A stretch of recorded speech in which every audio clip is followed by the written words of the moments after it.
السلام عليكم ورحمة الله وبركاته. دمان باخياري ودنكو تركيغو waxa uu toddobaadkan ka soo dejiyay dekedda magaalada Muqdisho saanad military oo culus gaar ahaan taangiyo iyo teknika kale oo kala duwan oo ah kuwa dagaalka.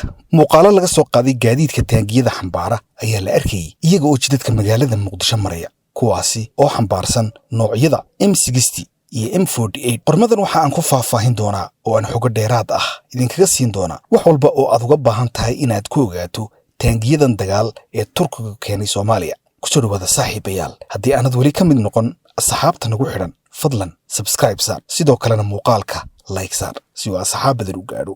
aan ku horreyno taangiga loo yaqaano M60 Patton. Taangiga loo yaqaano M60 gaar ahaan kuwa uu adeegsado Turkigu taariikh iyo asal. taangiga M60 waa mid ka mid ah taangiyadii ugu muhiimsanaa ee uu soo saaro waddanka Mareykanku xilligii dagaalkii qabooba Cold War. waxa loo sameeyay in uu bedelo taangigii hore ee M48 Patton loogana hortago awoodda taangiyada midowgii Sofiyeeti sida T54, T55 iyo sidoo kale T62. M60 ma ahayn taangi gebi ahaanba cusub oo laga soo bilaabay eber, balse waxa uu ahaa mid horumar lagu sameeyey. marka hore waxa uu ka imanayaa taangiga hore oo ah M48, kaasi oo horumarin qoto dheer lagu sameeyey. waxa lagu daray hubka culuskii hore, ilaalin ka wanaagsan iyo sidoo kale nidaamyo indha-indhayn ah oo horumarsan. muddo ka badan 60 sano taangiga M60 weli waa la adeegsadaa, taas oo ka dhigaysa mid ka mid ah taangiyada ugu cimriga dheer taariikhda dagaalka casriga ah. taangigan waxaa loo dhisay dagaal waqti dheer socon kara, long endurance warfare, gaar ahaan dagaaladii la filayay inay dhex maraan gaashaanbuurihii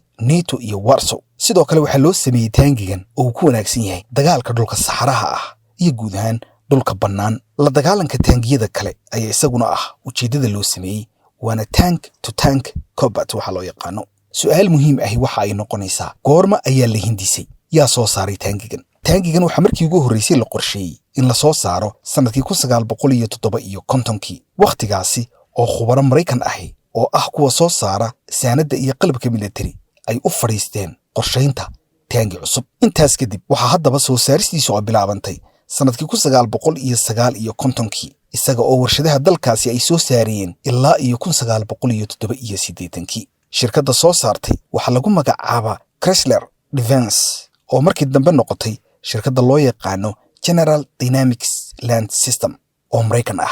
Mareykanku waxa uu sameeyey in ka badan 15,000 oo taangi oo noocan M60 ah oo loo qaybiyey dalal badan oo xulafadiisa ah. dalalka isticmaalay ilaa maantana haysta waxaa ka mid ah Turkiga, Masar, Israa'iil, Saudi Arabia, Greeka, Jordan, Spain iyo Taiwan. noocyo kala duwan ayuu leeyahay M60. M60 waxa uu leeyahay dhowr nooc oo muhiim ah. midka koobaad ee asalka ahi waa M60. waxaa ku rakiban qori loo yaqaano 105 mm iyo gaashaan culus. waxaa jira nooc kale oo la yiraahdo M60A1, kaasi oo leh turret weyn oo dhinaca difaaca ah. nooca saddexaad ee M60 waa nooca loo yaqaano M60A3, waxaanu leeyahay nidaam laser ah iyo fire control casri ah. nooc kale waa nooca loo yaqaano M60T, kaasi oo ah midkan Turkiga ah, Turkish Zebra. waa mid lagu sameeyey casriyeyn aad u heer sarreysa. sidoo kale taangigan waxa iyaguna haysta oo dib u farsameeyey Israa'iil. nooca magaalada Muqdisho soo gaaray waa noocan loo yaqaano M60T. nooca Turkigu haysta maanta inta badan waa noocan, kaasi oo ah mid dib u habayn casri ah lagu sameeyey. Turkigu ma aanu ku ekaan isticmaalka M60gii hore, waxa uu sameeyey dib u dhis weyn oo loo yaqaano deep modernization si uu ula jaan qaado dagaalka casriga ah. casriyeyntan waxaa wada sameeyey Israel Military Industries IMI iyo sidoo kale Turkiga.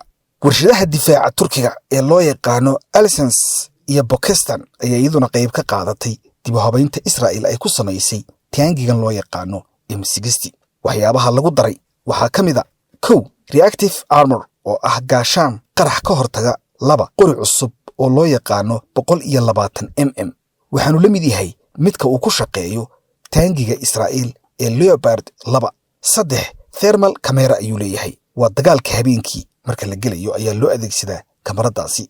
digital fire control ayuu leeyahay, sidoo kale waxa uu leeyahay mashiin ka xoog badan kii hore. ilaalinta gantaalada lidka taangiyada ayaa isaguna ku xidhan taangigan, waana qalabka loo yaqaano ATGM protection. taasi waxa ay ka dhigaysaa taangiga M60 taangi casri ah oo dib u habayn ballaaran lagu sameeyey kaasi oo aad looga jecel yahay furimaha dagaalka tan iyo dagaalkii qabooba.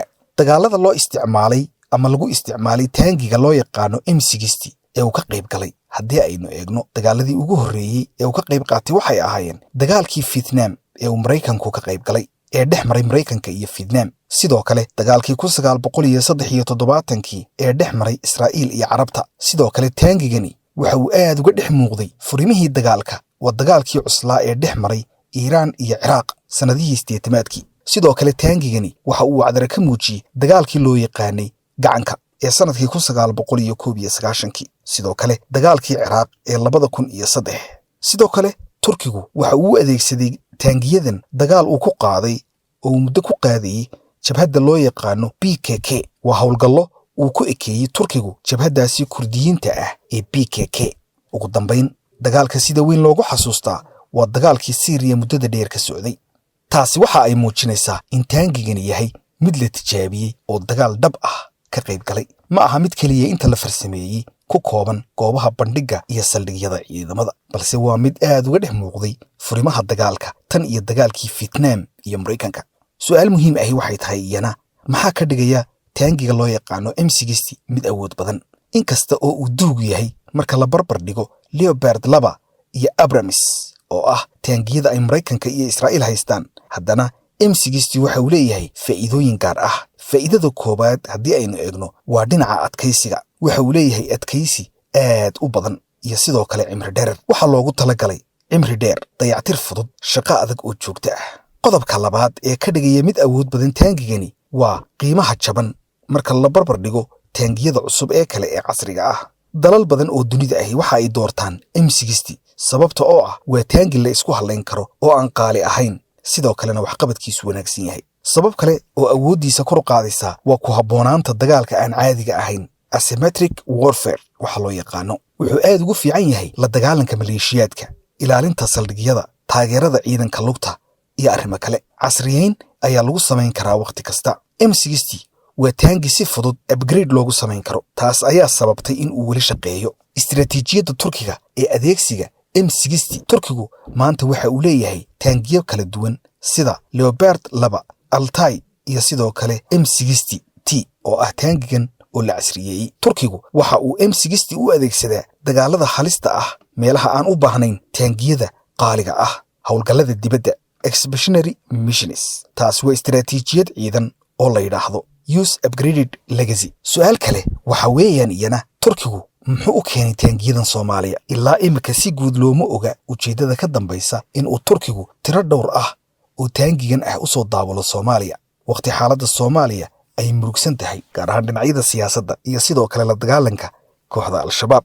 maadaama uu ku leeyahay Soomaaliya saldhig weyn oo military, taageero farsamo iyo ciidanna u siiyo Soomaaliya, taas ayaa keenaysa in uu taangigan keeno. badanaa taageerada Turkiga ee Soomaaliya waxa ay diiradda saartaa dhinaca tababarka, logistics-ka, qalabka fudud iyo gaadiidka iyo dhisidda ciidamada. taangiyada culus sida M60 waxaa loo isticmaali karaa dagaal buuxa oo confidential ah. kaasi ayaa ka dhigaya xaaladda taangiyadan soo gaadhay Soomaaliya mid qarsoon oo aan ilaa imika ujeedadiisa la ogeyn. haddii aynu soo gabagabayno awoodda taangiga M60, waa taangi taariikhi ah oo weli nool. waxa uu leeyahay hub culus, waxa uu si weyn ugu dagaalamaa dhulka qarfaha ah iyo saxaraha. taangigani waxa uu bedelay noocyo badan oo casri ah. taangigani weli waxa uu shaqaynayaa iyadoo ay soo baxeen taangiyo kale oo casri ah. intaa haddii aynu kaga gudubno taangigaasi, taangiga labaad oo ah midka isaguna la arkayay isagoo Turkigu ka soo dejinaya Soomaaliya waa taangiga M48, waana aabihii dhalay M60. muuqaalka guud haddii aynu eegno, M48 Patton waa taangi Mareykan ah oo la sameeyey horraantii sanadihii 50-meeyadii. waxaanu ahaa taangigii ugu muhiimsanaa ee gaashaanbuurti NATO ay wakhtigaas haysatay. waa wakhtigii uu cirka marayey dagaalkii qabooba. waxaa loogu talagalay in lagu bedelo taangiyadii lagu soo galay dagaalkii labaad ee dunida sida M26 Pershing. sidoo kale waxaa loo soo saaray wakhtigaasi taangigan in lagaga hortago taangiyadii Soofiyeedka ee noocyadoodu ahaayeen T-34 iyo kuwii ka dambeeyey. in la helo taangi awood leh oo casri ah oo ay NATO isticmaasho ayay ahayd ujeeddada wakhtigaas 50-meeyadii loo soo saaray taangigan M48.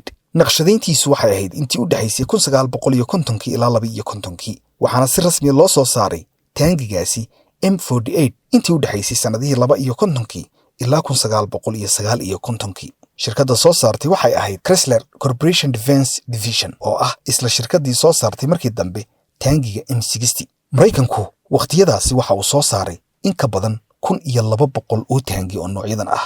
kadib waxaa loo dhoofiyey dalal badan oo xulafo ahaa. astaamaha muhiimka ah ee taangigaasi waqtigaas lahaa waxa ay ahayd in uu lahaa qori fiican oo awood badan oo nambarkiisu yahay 90 mm, matoor awood badan iyo gaashaanqaad ka culus kii lagu galay dagaalkii labaad ee dunida, iyo sidoo kale nidaamyo cusub oo aragti iyo xakamayn ah. dagaalada lagu galay taangigaasi M48 haddii aynu xusno waxaa ka mid ahaa dagaaladii 1967 iyo 73 ee dhex maray Carabta iyo Israa'iil. sidoo kale waxa waqtiyadaasi haystay taangiyadan dalalka Urdun, Iiraan, Ciraaq, Bakistaan iyo Turkiga. Israa'iil waxa ay taangigan M48 dib u habayn iyo dib u casriyeyn ku samaysay sanadihii 70-aadkii, iyada oo ka soo saartay model kale oo lagu magacaabo Majah oo ay aad ugu dagaalantay, gaar ahaan dagaaladii ay la gashay Carabta sanadihii 60-aadkii iyo 70-aadkii. halkaas mawduucaasi haynoo joogo. assalaamu calaykum waraxmatullaahi wabarakaatuh.